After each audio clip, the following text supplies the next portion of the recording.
Retired Bears offensive lineman Dan Jiggetts joins us now with more on the life of Virginia Hellas McCaskey. Dan, thanks for joining us. You know, I feel like Virginia stayed out of the spotlight a lot, but she was so ever present when you think about being a Bears fan.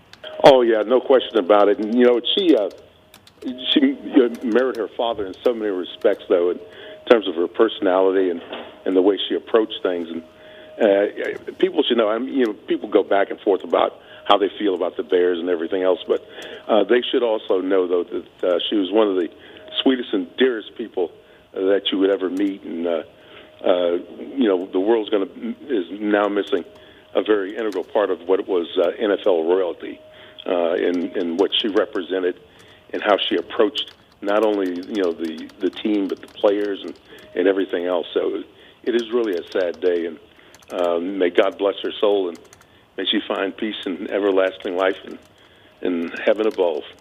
Dan, you played from 76 to 82 for the Bears. Obviously, in recent years, as Dina said, she wasn't around as much, but during those years when you played, can you share some of the experiences? I've always heard that she was a class act. Well, yeah, the time that I played there, and again, her dad passed away. My final year with the Bears was '83, and the preseason of '83, and he passed away not long after that. And leading up to that point, we were dealing mostly with him, and he was special. And I think she picked up on that vibe that he had. He was one of those owners that also had a personality outside of just owning the team, and always wanted to make sure that his former players were doing okay. And while they were playing, he wanted to see what you were doing during the off seasons and that kind of thing. And I think she very much was that same kind of person. And in terms of making sure that people were okay, are you taking care of? Do you need anything? That kind of thing. But and that's what I mean by being a sweet person.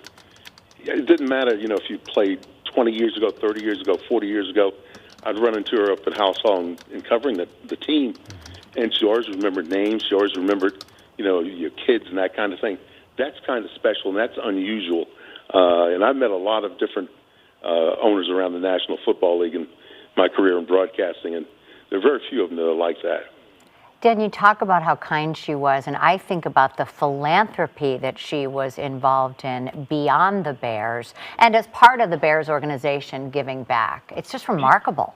Yeah, it really is. But again, it was one of those things where, just like her dad, a lot of the things that they would do would be very private, and that's probably the best way. If you're going to be generous and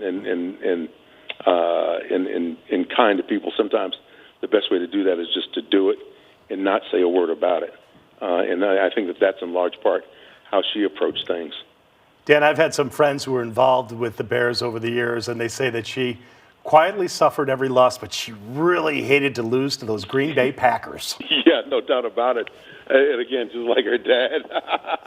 But yeah, I think anybody who had put on that helmet with a C on the side of it too felt the same way. Is that that's a rivalry that goes back obviously to almost the formation of the league. So that was particularly painful for her, I'm sure, and for all the rest of us as well. Mm-hmm. But she had an appreciation, I think, for the fact that that's a well-run organization. So you always have to keep that in mind too. That maybe you may lose to them, but there's a reason why, because they're an awfully good organization as well. Yeah, think about the formation of the league. She was there as a toddler, up until the time that she was 102. Wow.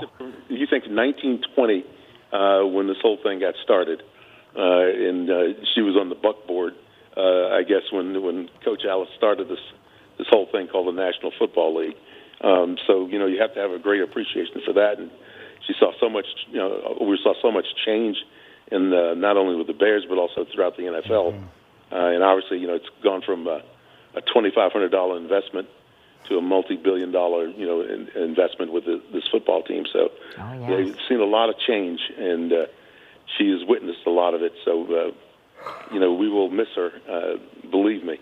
And the last time I saw her, I was at House Hall a few years ago, and I was leaving, in the evening, and she stopped and talked to me and chatted me up for a little bit. And I always thought, gee, it's so unusual that somebody takes the time, even when at that time she was in their late 90s, to sit down and just talk for a little bit.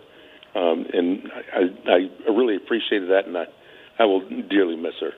Yeah, great life. Virginia Hallis McCaskey, passing away at age 102.